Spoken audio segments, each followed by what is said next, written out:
Rachel Reeves will warn the Reform UK clown show would lose control of the public finances and heap misery on ordinary people. The Chancellor is expected to launch an attack on Nigel Farage's economic plans, which experts have previously said fail to add up. It comes as Ms Reeves is expected to address Cabinet on Tuesday on plans to drive up growth ahead of a highly anticipated budget in November. She is expected to tell MPs, this Labour government is building an economy that works for working people, and rewards working people. That means cutting the deficit, getting debt falling and investing responsibly in Britain's future. That is in sharp contrast to the Conservative Party that is still in denial at the damage done by Liz Truss. And the clown show we witnessed last weekend, with a Reform Party that would lose control of spending and force up inflation and people's mortgages. Last year, Reform proposed a £140 billion spending spree, including £88 billion in tax cuts, more than double the £45 billion Liz Truss announced in her disastrous mini-budget. The plans were to be paid for by £156 billion of savings in public spending, including abolishing net zero commitments and slashing government waste. At the time, the Institute for Fiscal Studies think tank said the sums do not add up and would almost certainly require substantial cuts to the quantity or quality of public services.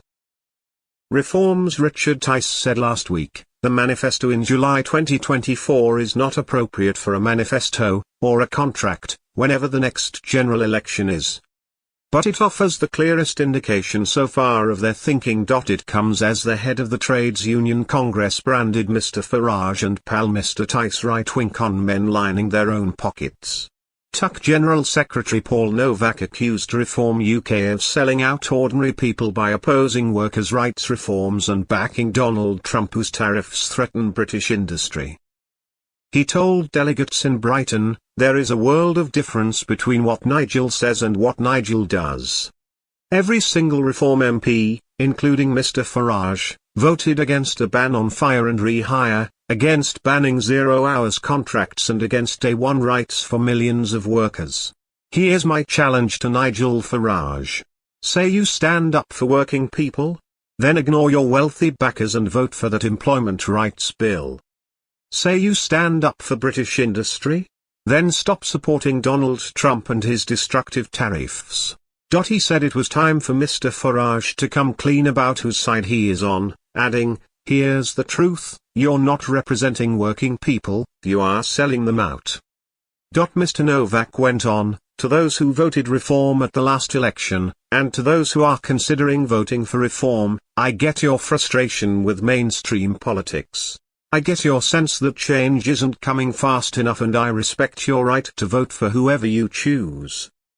But ask yourself this fundamental question, do you believe, in your gut, that Nigel Farage really cares about the people of Clacton, when he is off collecting his speaker fees in the United States?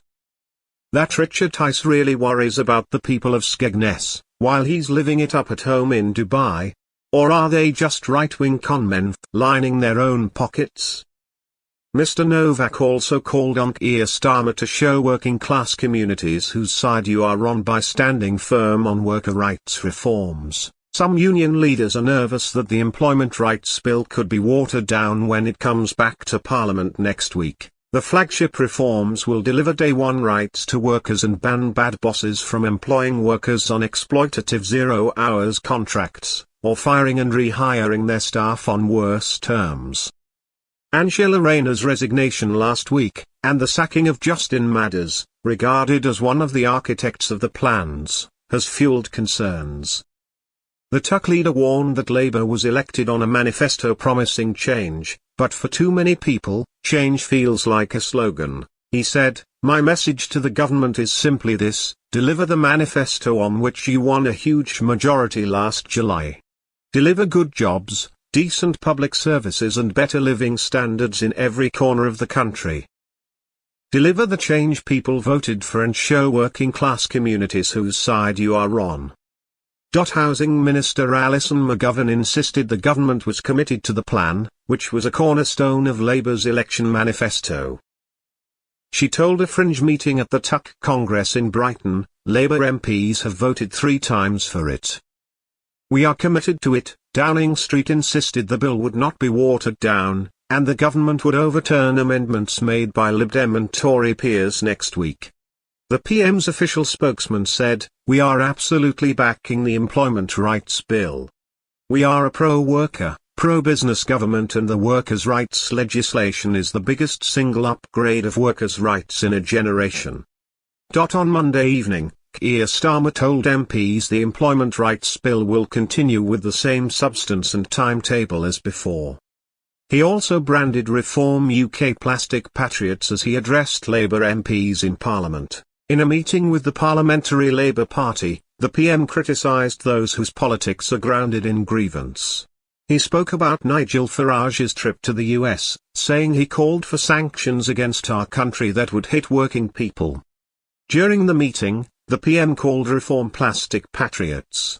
He also said there are plastic progressives on the other side too. He said, "There's nothing progressive about a Green Party that opposes green infrastructure, blocks house building and wants to take us out of NATO."